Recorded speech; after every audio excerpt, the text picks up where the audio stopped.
जंगल में बारिश का मौसम आ चुका था, पर रानो चिड़िया ने अभी तक अपने घर की मरम्मत नहीं की थी। उसका घर जगह जगह से टूट चुका था।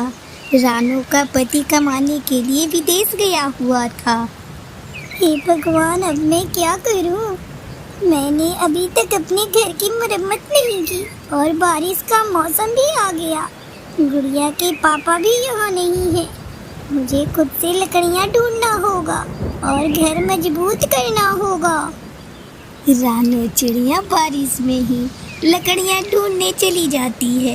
लकड़ियाँ ढूंढते ढूंढते वो बारिश के पानी में बुरी तरह भीग जाती है।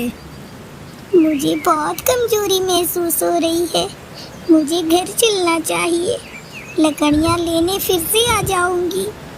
फिर चिड़िया बिना लकड़ियाँ लिए ही घर वापस लौट आती है। वो बुखार से तप रही थी। आते ही वो लेट जाती है।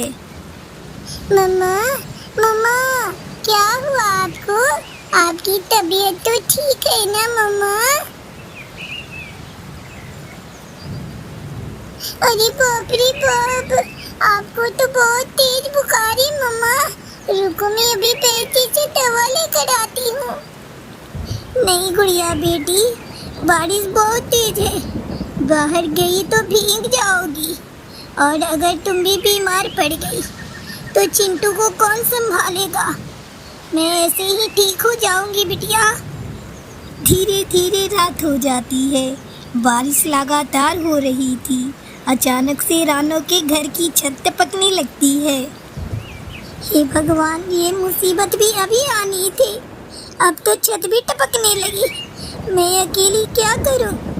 छत भी कमजोर है, अगर टूट गया तो। बच्चों जल्दी चलो, बच्चों जल्दी करो। अपने घर की छत टपक रही है। किसी भी वक्त ये छत टूट सकती है। हमें कहीं और जाना होगा बेटा। लेकिन कहाँ मम्मा? हम कहाँ जाएंगे? बेटा, हम कालू अंकल के घर जाएंगे। मैंने उनकी काफी बार मदद की है। वो जरूर हमारी मदद करेंगे। उनका घर पक्का है। चलो बच्चों, देर मत करो, अभी बात करने का समय नहीं है। रानो बच्चों को लेकर कालू के दरवाजे पर आती है।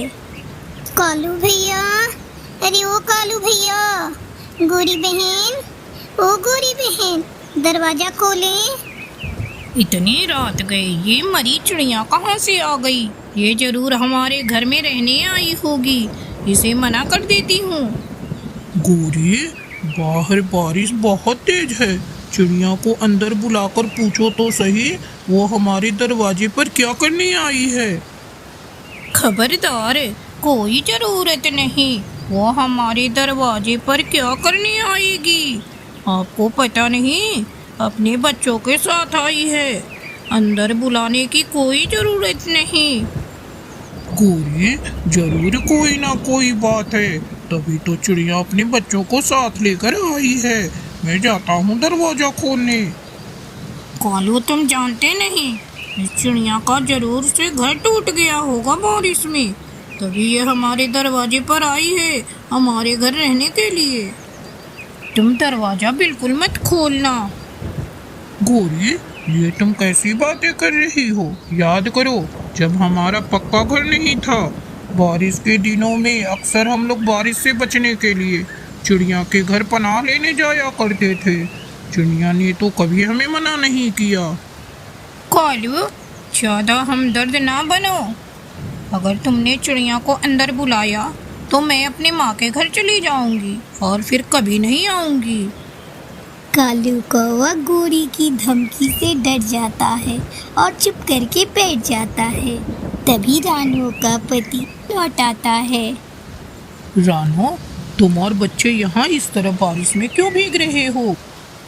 क्या करें जी, आप तो घर पर नहीं थे। अपना घर मरम्मत नहीं कर पाए हम।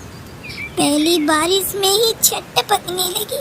किसी अनहोनी के डर से मैं बच्चों को लेकर यहाँ आ गई। कालू भैया के घर गई थी, पर उन लोगों ने दरवाजा ही नहीं खोला। रानो, तुम चिंता मत करो, मैं आ गया हूँ ना, सब ठीक हो जाएगा। उधर कालू रानू और उसके परिवार को इस तरह से भीगता हुआ नहीं देख सकता था। वो दरवाजा खोलने के लिए जाने लगा। अजी सुनो, कहाँ जा रही हो? मैंने तुम्हें मना किया है ना, सचमुच में मायके चली जाऊंगी। गोरी की बातें सुनकर कालू को भी गुस्सा आ जाता है। चलो निकल निकल मेरे घर से अभी के अभी मायके चली जा। अब चलती बन यहाँ से। मैं तेरी धमकियों से डरने वाला नहीं। तेरे जाते ही दूसरा ब्याह कर लूँगा, लेकिन अब मैं चुप नहीं बैठूँगा। मेरा दोस्त और उसका परिवार बारिश में भीग रहा है, मुझे उसकी मदद करनी चाहिए। पर तुझ जैसे एहसान फरामोश की वजह से मैं वो भी नहीं कर पा रहा हूँ। याद कर वो रात जब हमारा घर बारिश में टूट गया था। तब रानू बहन और चुन्नू ने हमें रहने का आसरा दिया था। अब मैं तेरी एक नहीं सुनूंगा। चुन्नू भाई, अरे ओ रानू बहन, बच्चों को लेकर मेरे घर के अंदर आ जाओ। बाहर बारिश बहुत तेज है, बीमार पड़ जाओगे। फिर रानू चिड़िया का पूरा परिवार कालू कौवा के घर के अंदर आ जाता है। कालू भैया, आपका बहुत बहुत धन्यवाद, आपने हमारी मदद की। मैंने आप पर कोई एहसान नहीं किया। सुख और दुख में पड़ोसी ही एक दूसरे के काम आते हैं। जब तक आपका नया घर नहीं बन जाता, आप आराम से मेरे घर में रह सकते हैं। दोस्तों, इस कहानी से हमें यही सीख मिलती है कि हमें अपने पड़ोसियों का यथासंभव मदद करना चाहिए।